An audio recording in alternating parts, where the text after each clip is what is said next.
Welcome. You are here to learn how to enhance women's full, equal, and meaningful participation in peace and political processes, which is an important aspect of your work in UN peace operations. We'll start with the background. We'll explore the results. We'll speak about your work. We'll look at a case study. We'll show how to measure the results. And finally, we'll offer questions that help you think about women, peace, and security to make a real difference through your work.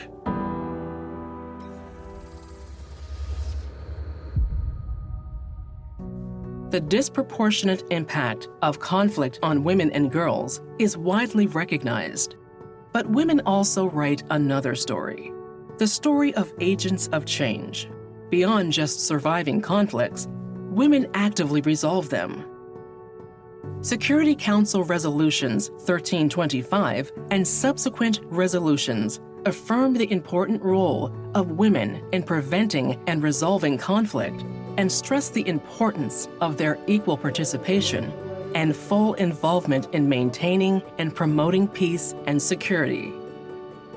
Women as a resource for peace builders is so tragically untapped because we would not be here, or at least we wouldn't have reached as far in the instability that we've got around us if we had actually taken the time to stop and listen to the women.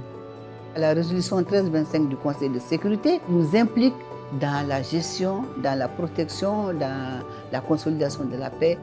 Nous voulons être autour de la table. Une femme a eu le courage de s'engager parmi les signataires de l'accord de paix. C'est une première dans le pays. Any process or anything that needs to happen and work needs the opinion, the responsibilities, the needs of everyone that's involved in it. Il faut que les femmes puissent jouer leur rôle et qu'on regarde la femme comme une citoyenne, une actrice de développement. Plus les femmes sont nombreuses, plus l'impact sera grand, plus l'impact sera visible sur les conditions de vie des communautés. Enhancing women's full, equal, and meaningful participation in peace and political processes is a non-negotiable priority of the Department of Peace Operations. This is outlined in the Secretary General's Action for Peacekeeping Initiative and his call to action on women transforming peace and security to peacekeeping partners to embrace feminist approaches to transform women's participation. The department's gender policy emphasizes women's full, equal, and meaningful participation in all international, regional, and national dialogues and in peace processes, formal and informal, including in negotiations.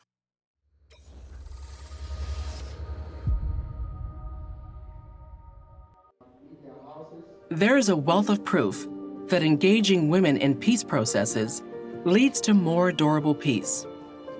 Peace talks, including women, are more likely to reach agreements, which are 35% more likely to last at least 15 years. Women promote dialogue, build trust, and bridge ethnic, religious, political, and other divides that drive conflict. Through grassroots networks of women leaders, peace builders, youth, politicians, and ex-combatants, women mobilize coalitions that bring people together for peace. Women's participation also strengthens peace and political processes in areas like security arrangements and protective environment and governance. It generates greater buy-in and strengthens inclusivity and accountability.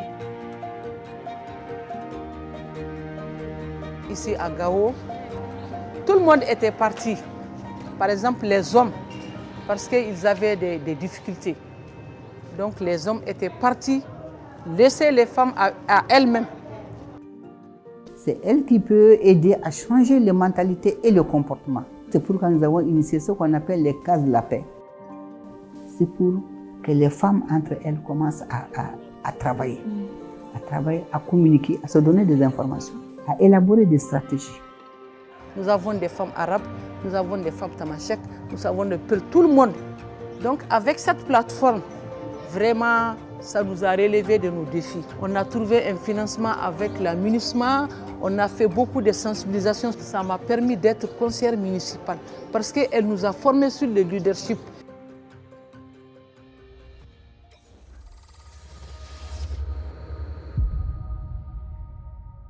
You can add to this growing body of proof of the value of women's participation through these feminist approaches. Integrate gender and women, peace and security priorities into the mission's political strategy and good offices to ensure women are at the center of political solutions.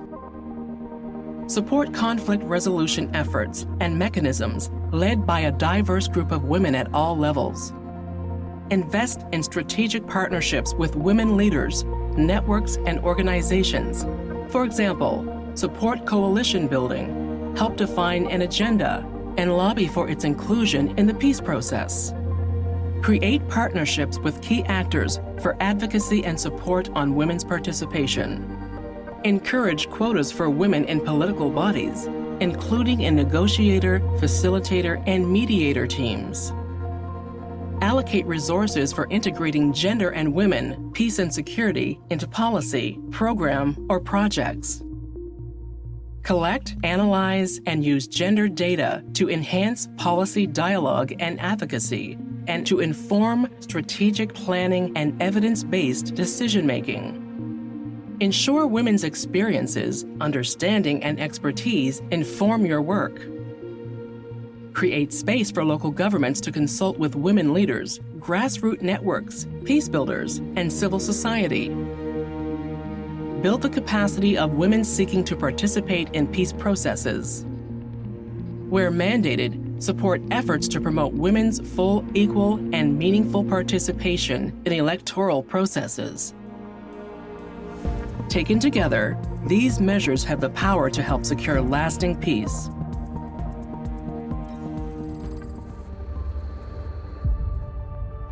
Now let's look at a real situation in Central African Republic.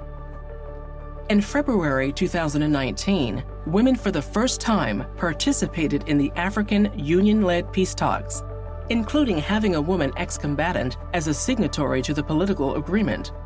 After that, women engaged in the agreement's implementation mechanisms and mobilized as voters and candidates during the electoral period in 2020 and 2021. 46% of registered voters were women. This was boosted by high-level and joint political advocacy by the UN, the African Union, and other partners, along with the technical support from MINUSCA. The mission built strategic partnerships with diverse women leaders and created space to amplify their voices. We saw this in an election-related peace march, roundtables on women's participation in the electoral process, as well as media campaigns.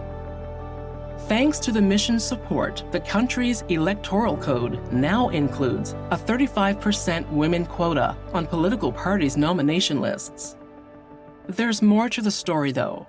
In the end, less than 16% of the candidates were women. This shows that women's participation needs dedicated support, investment, and prioritization on a strategic level at all stages of the peace and political process. When you do that, you can sustain gains and build on them.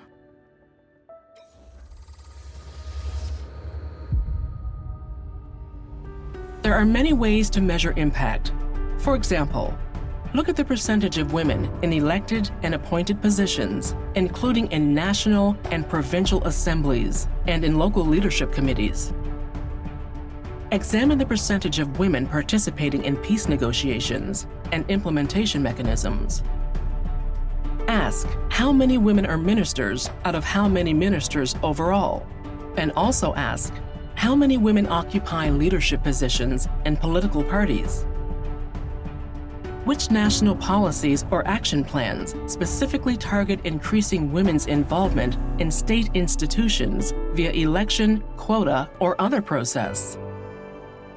There is much more information in the resource package.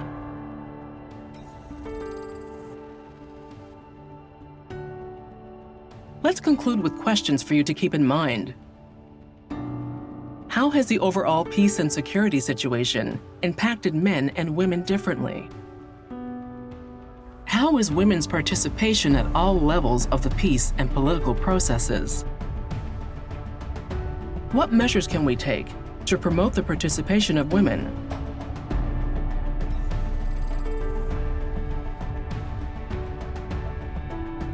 Women have an equal right to speak with authority on the decisions that affect their lives.